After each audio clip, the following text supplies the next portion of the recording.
1 2 3 হ্যাঁ পার জি থেকে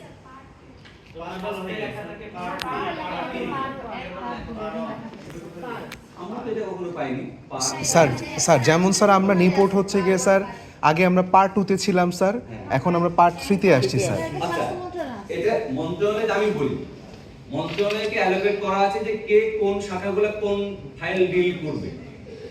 যদি প্রশাসন প্রতিষ্ঠান শাখা 1, প্রতিষ্ঠান শাখা 2, প্রতিষ্ঠান শাখা 3 এই একটা প্রতিষ্ঠান গেল মন্ত্রণালয়ের যেটা বিভাগে হয়, আরেকটা হচ্ছে প্রশাসন, প্রশাসন 1, প্রশাসন 2, প্রশাসন 3ও হতে পারে। তারপর যে উন্নয়ন ডেভেলপমেন্ট অর্থাৎ প্রজেক্ট রিলেটেড যে কাজগুলো করবে এটারও 2-3 শাখা হতে পারে। আবার আইনের আলাদা আছে, আইনের জন্য আলাদা হবে। আবার আইন শাখা 1, আইন শাখা 2, আইন শাখা 3 হতে পারে। স্বাস্থ্যের স্যার প্রশাসন 1 2 এগুলো করে একদম যে রিপোর্ট শিক্ষা বিভাগ যেটা হ্যাঁ পার মানে অ্যাপ্লিকেশনে নালে বুঝতে পারতাম, আমার এটা জানা নেই।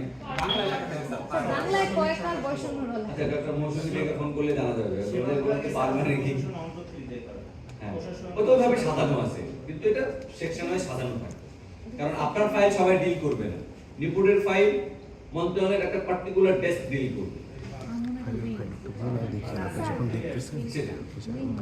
উইং তো চলে গেল আলাদা ভাবে, উইং তো একটা হেড থেকে চলে গেল। নিচে যেখানে ফাইলটা হয় যেমন আমাদের শাখা প্রতিষ্ঠান 1 ওয়ার্ডের শাখা আরডিসি ডিভিসি প্রতিষ্ঠান 1 থেকে হয়। আবার প্রতিষ্ঠান 2 হয়তো সমবায় একটা সবাই এক নজর করে দেখুন। প্রতিষ্ঠান 3 হতে বিআরটি উপসচিব থাকে না উপসচিব তো প্রজ্ঞাপন সাইন করবে, উপসচিব মেনলি প্রজ্ঞাপন সাইন করে। ফরিদা পাতা কি সচিবও করতে পারে, এটা ডিপেন্ড করে যে কাকে দায়িত্ব দেওয়া আছে। একজন সিনিয়র সহকারী সচিবও করতে পারে, অফিসারদের সাইন করতে পারে। যেমন বিসিএস এর যে বড় বড় নিয়োগ হচ্ছে সাইন করে কে? গেজেটে সাইন করে কে? একজন উপসচিব সাইন করে, রাষ্ট্রপতি আদেশ করে। চিন্তা করেন এত বড় গেজেট সে সাইন করবে, দেখুন বিশাল ব্যাপার না। ম্যাডাম একটু দেখবেন যে নামের বানান টানান ঠিক আছে নাকি, আপনি যে কমিটিতে ছিলেন সেটা আছে সব একটু বলেন ম্যাডাম। অর্ডারটা শুনি ভাই হোয়াটসঅ্যাপে দিচ্ছি আপনাকে। সে অর্ডারটা ইস্যু করবে। ও যে শাখা থেকে নিয়োগ পদোন্নতি যে শাখা আছে সেই শাখার সে হচ্ছে উপসচিব, সেটা করবে। হ্যাঁ ওই শাখার মাধ্যমে দিয়ে সেটা করে দেবে, কিন্তু অ্যাপ্রুভালটা হয়ে যাবে। অ্যাপ্রুভালের পরে সে আমি পাই না ম্যাডাম এইভাবে হবে।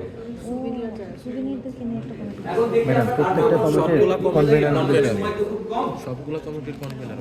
হ্যাঁ অনেক দূর যেতে হবে আমার, অনেক লম্বা ক্লাস আছে।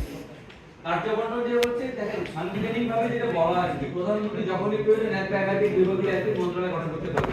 প্রধানমন্ত্রী তো অথরিটি, প্রধানমন্ত্রী চাইলে মন্ত্রণালয় গঠন করতে পারে, সংযোজন বিয়োজন সব করতে পারে, মন্ত্রণালয় বিভক্ত করতে পারে, যা ইচ্ছে তাই করতে পারে। প্রধানমন্ত্রী ক্ষমতা দেওয়া আছে। আর তফসিল এক আমি কে বলেছিলাম তাদের অ্যালোকেশন অফ বিজনেস, এটা কিন্তু প্রধানমন্ত্রী ঠিক করেছে যদি প্রয়োজন হয় আর করা আছে। আর যদি কোনো দ্বন্দ্ব দেখা দেয় কোনো কাজে তাহলে এটা আন্তঃমন্ত্রণালয় মিটিং হবে, আন্তঃমন্ত্রণালয় মিটিং যদি না হয় তাহলে এটা ক্যাবিনেট সিদ্ধান্ত, এটা কে এই কাজটা করবে। তারপরে বলতে যে প্রত্যেক বিভাগে একজন সরকারের সচিব, প্রতিজন যুগ্ম সচিব থাকবে এবং তার অধীনস্থ অন্যান্য কর্মকর্তা থাকবে। এটা কিন্তু ডিফাইন করা থাকবে যে একটা মন্ত্রণালয়ে কতজন কর্মকর্তা থাকবে। তবে বলা আছে একটা শর্ত আছে যে একজন ব্যক্তি 2-3টা বিভাগে বা মন্ত্রণালয়ে সচিব হতে পারবেন, কিন্তু বাংলাদেশে এই সুযোগটা আমি কখনো দেখিনি যে একজন সচিব 2টো বিভাগের সচিবের দায়িত্ব পালন করে। সেটা তো সাময়িক কিন্তু অপশনটা দিয়ে দেওয়া আছে যদি কখনো প্রয়োজন, যেমন এই সেদিন প্রয়োজন আছে হয়তো ওইখানে অ্যাডিশনাল সেক্রেটারি যিনি ছিলেন তাকে রিলাই করে